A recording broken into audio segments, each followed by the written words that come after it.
Buen día, chicas, ¿cómo les va? Bueno, la clase de hoy, ¿sí? Retomaríamos la continuidad que traíamos respecto de las etapas previas a la Revolución Francesa. Bien, yo lo he titulado aquí como etapas previas de la Revolución Francesa, la parte 2, ¿sí? He dividido la clase de hoy en 3 elementos: lo que fue la situación en Francia, los filósofos y la enciclopedia, ¿sí? Para que nos resulte mucho más claro, a fin de poder ir entendiendo esta etapa tan crucial, como ya lo habíamos visto con anterioridad, que representaría el segundo quiebre o segunda ruptura de la cristiandad, como bien había señalado el padre Membiel, recuerdan ustedes, ¿sí? Bueno, para comenzar, vamos a hablar sobre la situación que se fue dando en Francia, principalmente porque Francia era considerada la primogénita, es decir, que fue la primera nación europea, ¿sí?, que se cristianiza, es decir, institucionalmente o políticamente hablando, ¿sí? Recuerdan ustedes que Clodoveo, en el año 496, ¿sí?, se bautiza, ¿sí?, a la Iglesia Católica por su esposa Santa Clotilde, ¿sí? Es decir, que el aspecto religioso en Francia, es decir, la presencia de la Iglesia Católica, no es un dato menor, es un elemento fundamental, ¿sí? Decimos que cuando una vez que asume Luis XVI el trono, bien, consagra su reinado en la Catedral de Reims en 1775, bien. A su vez, la Asamblea, ya años anteriores, en 1770, describía que existía una situación de incredulidad respecto de grandes sectores, sobre todo sociales, de la Francia de aquella época, es decir, que existía un resentimiento o elementos contrarios a la Iglesia Católica, ¿sí?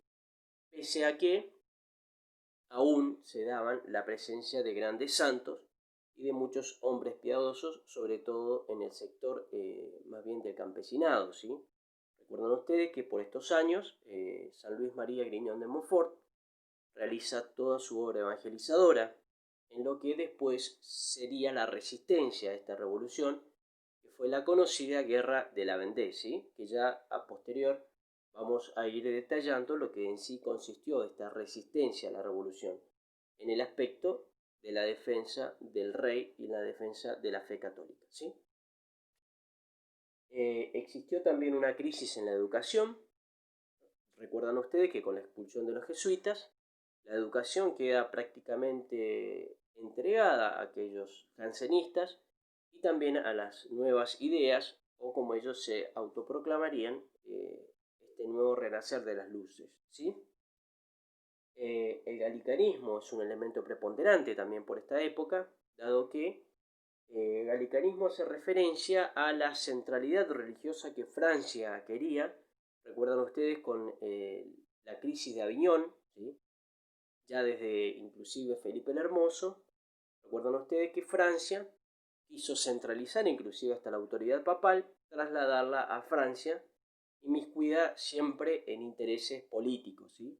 Es decir, que gran parte de Francia y de muchos, inclusive del mismo clero, buscaban centralizar el poder del papado en la misma Francia. Bien, también existe una crisis económica, dado que ya desde épocas de Luis XIII, Luis XIV, recuerdan ustedes, durante las guerras, largas guerras como la de los 30 años, durante el reinado de Luis XV, ¿sí?, que se fue dando las construcciones del palacio, ¿sí?, de los palacios ya con Luis XIV, la construcción del Palacio de Versalles, estos grandes lujos que ellos se daban, inclusive la guerra de la sucesión española, que prácticamente con inversión que Francia hizo en material bélico o el apoyo militar que dio, ¿sí?, para que un miembro de la familia de los Borbones ocupase el trono de España, recuerdan ustedes, ya eso ya lo habíamos visto, ¿sí? Deja prácticamente un tercio de la población francesa sucumbida en la pobreza. Se calcula que fueron 16 millones, ¿sí?, de habitantes, prácticamente, sobre todo campesinos, quedaron bajo la situación de gran pobreza. Bien, tenemos que también los impuestos eran altos, bien, se encontraban exentos los nobles y el clero, eso es una realidad, la cual no hay que negar, pero que fue utilizada como elemento o caballito de batalla para aquellos quienes querían ver debilitada tanto la clase de la nobleza como en sí el mismo clero. Bien, entrando ya propiamente a lo que, como se veía el rey, ¿sí?, el pueblo veía al rey como un padre. ¿Por qué? Porque el elemento religioso les llevaba a ellos a considerarlo como ser súbditos del rey, ¿sí?, y obedientes a las leyes de Dios, ¿sí? Es decir, que el pueblo no sentía tampoco un rechazo real hacia el rey. Los Borbones, desde que asume esta nueva dinastía, recuerdan ustedes de que Enrique Navarra nace esta dinastía en Francia, que en cierto modo el mismo protestantismo de los hugonotes había traído también nuevas ideas de la modernidad, y el padre Alfredo los define como, en este libro que yo les hice referencia, que inclusive se los he enviado, es de las naves y las tempestades, que yo se los subí la clase anterior al WhatsApp, ténganlo en cuenta, yo ya les voy a indicar las páginas. Dice el padre Alfredo que prácticamente esta nueva dinastía trajo aparejado cierto carácter débil, ¿bien?, muy apegados al lujo, ¿bien?, y en grandes aspectos, sobre todo, por carecer de cierta vínculo, sobre todo con los reyes de antaño, que fueron unidos prácticamente a la cristiandad, ¿sí? Si entramos al segundo aspecto que habíamos señalado desde el principio, el aspecto de los filósofos, estos filósofos, en cierto modo fue admirado por Antonio Gramsci. Antonio Gramsci es un ideólogo comunista de 1920, italiano, ¿bien? Él vio esta revolución como el máximo exponente de una revolución cultural, ¿sí? Él decía como frase que era preferible tomar las cabezas, decía, el pensamiento de la gente y no la autoridad, ¿sí? Es interesante este análisis. Y Voltaire nos señala, ¿sí?, textualmente, que en qué consistía esta revolución. Dice Voltaire: es necesario obrar como conjurados, que los filósofos verdaderos hagan una cofradía como los francmasones, que los misterios de Mitra no sean divulgados, golpeen y oculten su mano. Así se dirigía al grupo todavía incipiente, pero ya activo de filósofos.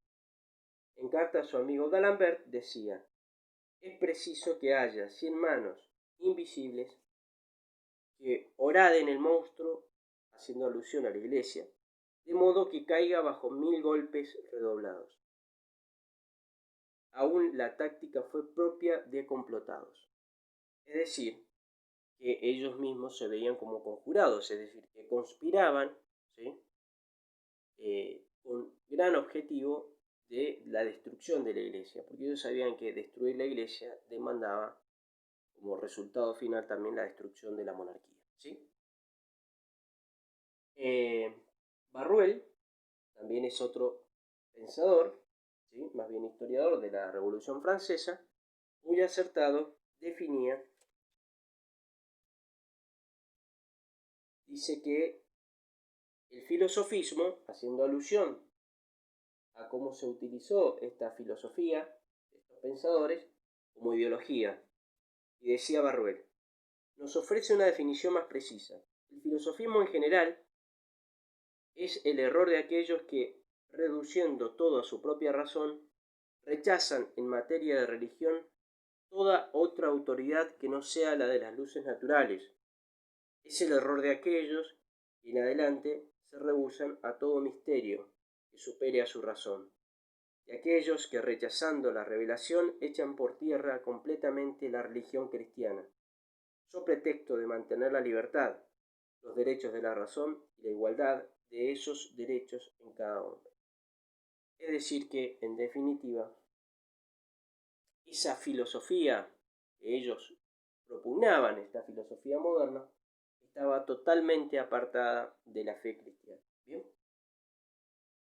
Además, sentían un gran rechazo hacia lo que ellos denominaban el oscurantismo medieval, al reconocerse ellos como dentro del siglo de las luces, ¿sí?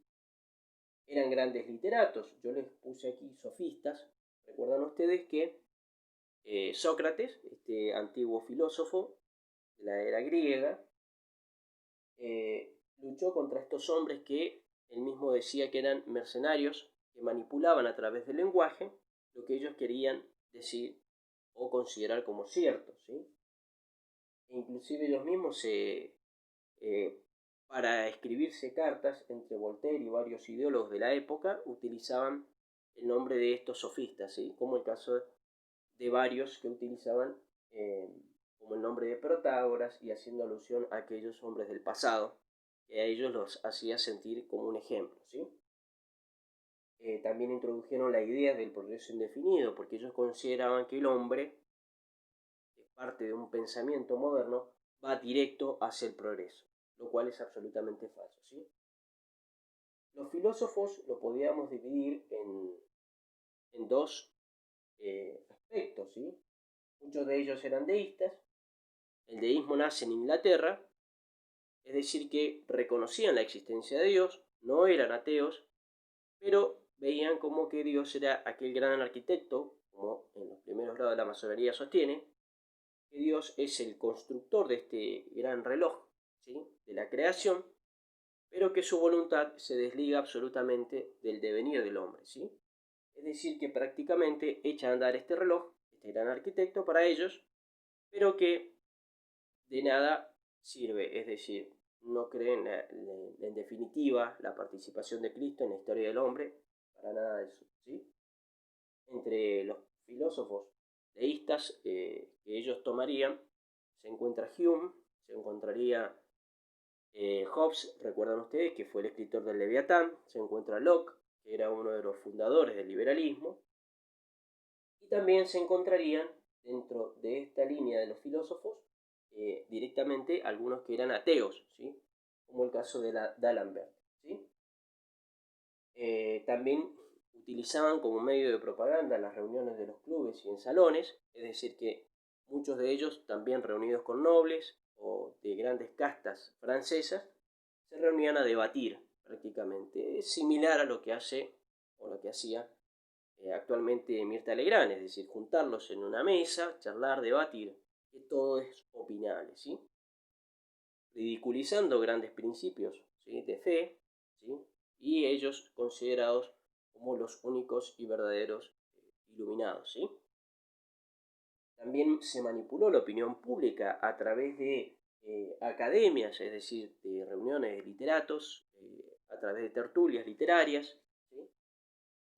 Se escribían muchos libros y panfletos que terminarían debilitando lo que se conocería como actualmente se sabe que es la opinión pública, es decir, que para lograr el último objetivo, que fue esa revolución, primero y necesario es crear los elementos fundamentales que no permitan debilitar esta revolución, ¿sí? El último aspecto tenemos la enciclopedia. Este enciclopedismo fue fundado por Breton, que era un editor de la monarquía de la corona, que en 1743 tiene la idea de crear una enciclopedia muy similar a lo que hicieron los ingleses, de crear un diccionario enciclopédico de las ciencias y de las artes. A su vez Breton le pide ayuda a un sacerdote, que este sacerdote pide asistencia a Diderot. Y de aquí en más, ¿sí?, este enciclopedismo estaría manipulado por grandes sectores de esta filosofía, ¿sí? Es decir que, ¿de qué se trataría esta enciclopedia? ¿Sí? En definitiva, tomando, ¿sí?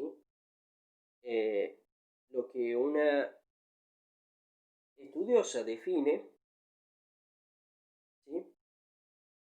Como Isabel Pincemin dice que el objetivo de la enciclopedia era estructurar una antología de los saberes y métodos relativos a la ciencia, la poesía, las bellas artes, las artes liberales y las artes mecánicas, con sus aplicaciones, los oficios, todas las cosas que ellos consideraban útiles.